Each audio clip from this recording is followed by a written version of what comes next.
علیکم ورحمۃ اللہ وبرکاتہ ان الحمد للہ والصلاة والسلام علی سید الانبیاء وعلی آلہ وصحبہ اجمعین اما بعد فاعوذ باللہ من الشیطان الرجیم بسم اللہ الرحمن الرحیم انشاءاللہ الرحمن آج کے اس لیسن میں ہم سورۃ البقرہ آیت 238 اور 239 کا ترجمہ اور معنی کی مختصر سی وضاحت پڑھتے ہیں اللہ کے حکم سے۔ اعوذ باللہ من الشیطان الرجیم بسم اللہ الرحمن الرحیم۔ حافظو تم حفاظت کرو علی الصلاواتی تمام نمازوں کی، والصلاۃ الوسطیٰ لیکن خصوصی طور پر درمیانی نماز کی، وقوموا اور کھڑے ہو جاؤ للہ اللہ کے لیے، قانتین فرما بردار ہو کر، فإن پس اگر خفتم تمہیں خوف ہو، فرجالا اور رکبانا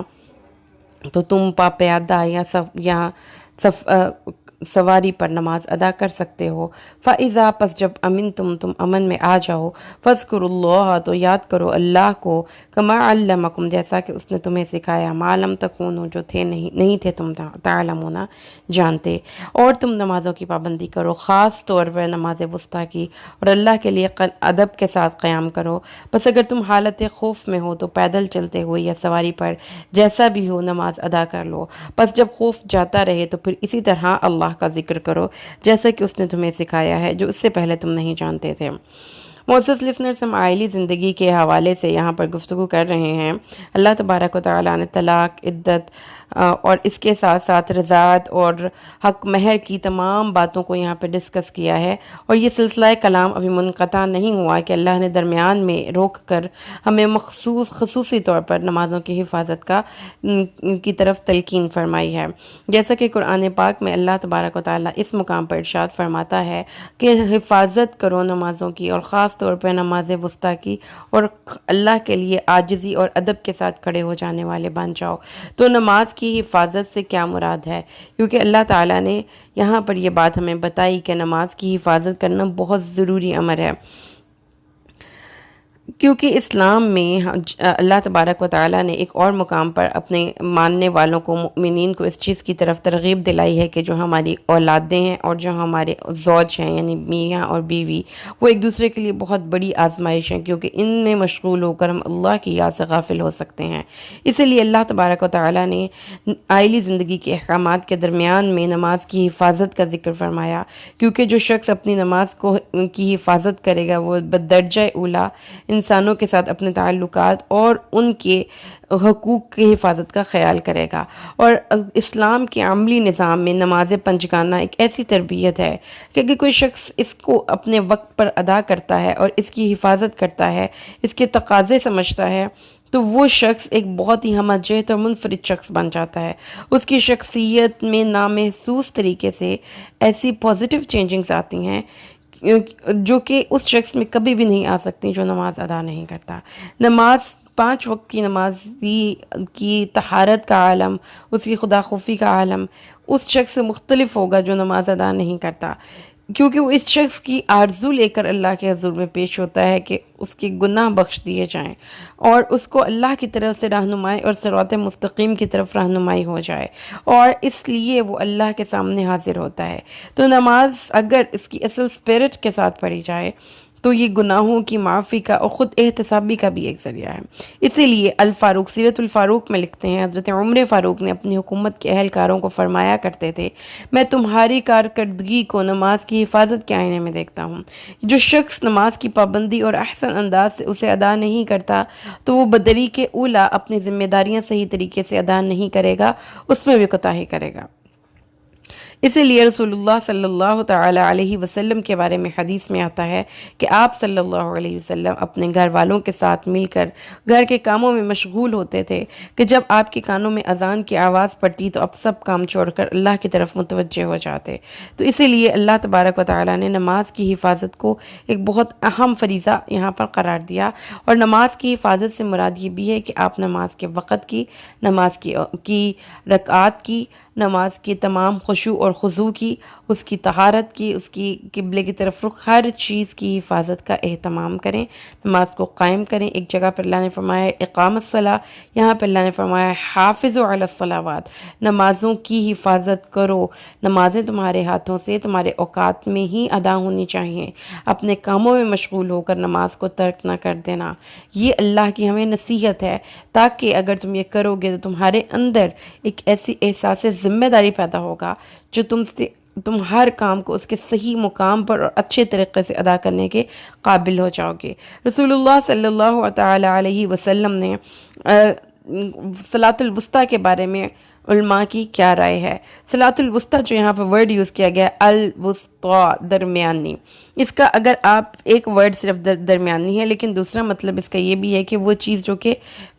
جو بہت ہی زیادہ پیاری اور خوبصورت ہو، جیسا کہ کسی ہار کے درمیانی موتی کو قلاد الوسطیٰ کہتے ہیں۔ تو یہاں پر جو کانسیپٹ کو پہلے سمجھی کہ صلاۃ الوسطیٰ، اس وقت جو عرب تھے ان کو اس نماز کو ادا کرنا مشکل اس لیے تھا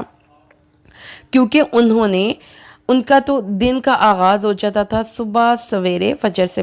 سورج طلوع ہونے سے پہلے، اور اب چونکہ انہوں نے اپنے کاروبار کو سمیٹ کر مغرب تک اپنے گھروں کو لوٹنا ہوتا تھا، تو لہٰذا جو وہ وقت تھا وہ ان کے لیے ہائیلی ڈیفیکلٹ تھا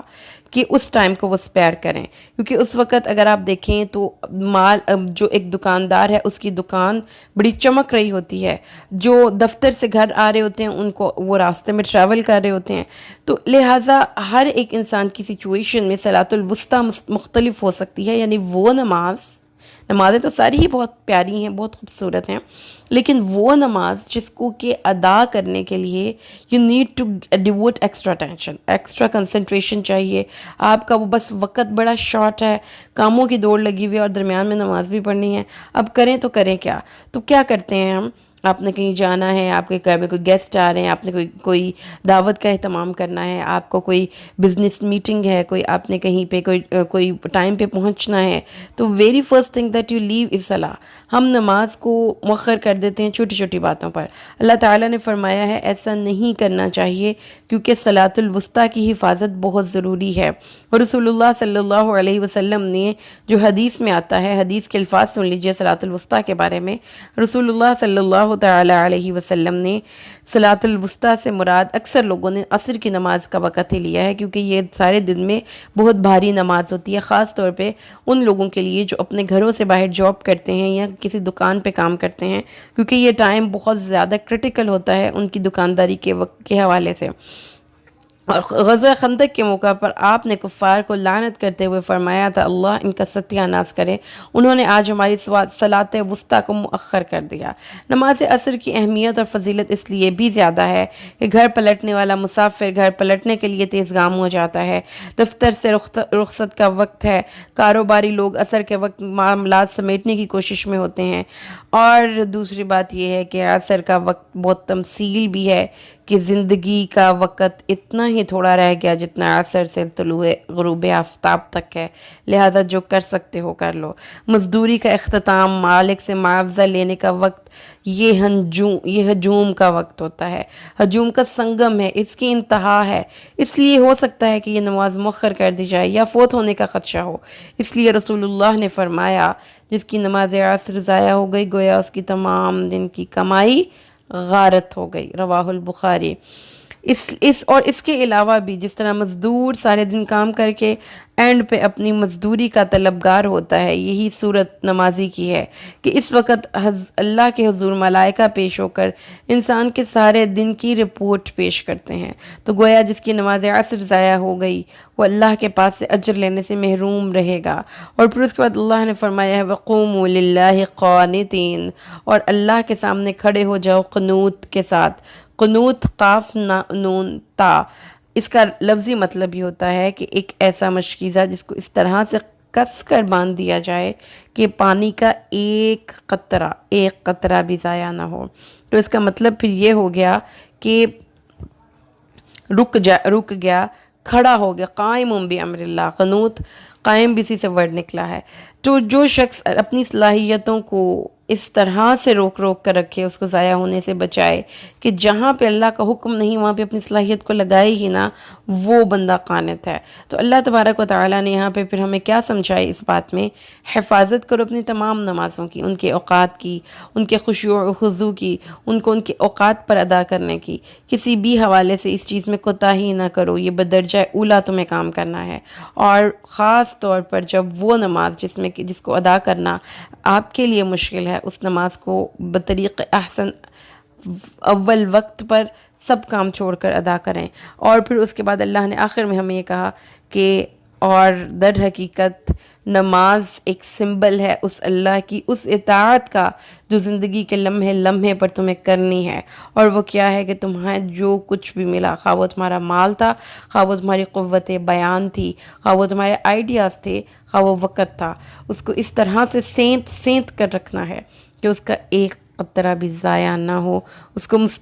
استقامت کے ساتھ اس راستے پر چلتے رہنا ہے۔ اور نماز اس کا ایک اظہار ہے، اور باقی ساری زندگی کے ہر لمحے پر تمہیں اپنے اللہ کے حکموں کے مطابق سر تسلیم خم کرنا ہے۔ اس سے اگلی آیہ مبارکہ جس میں اللہ تبارک و تعالی ہمیں ارشاد فرماتا ہے،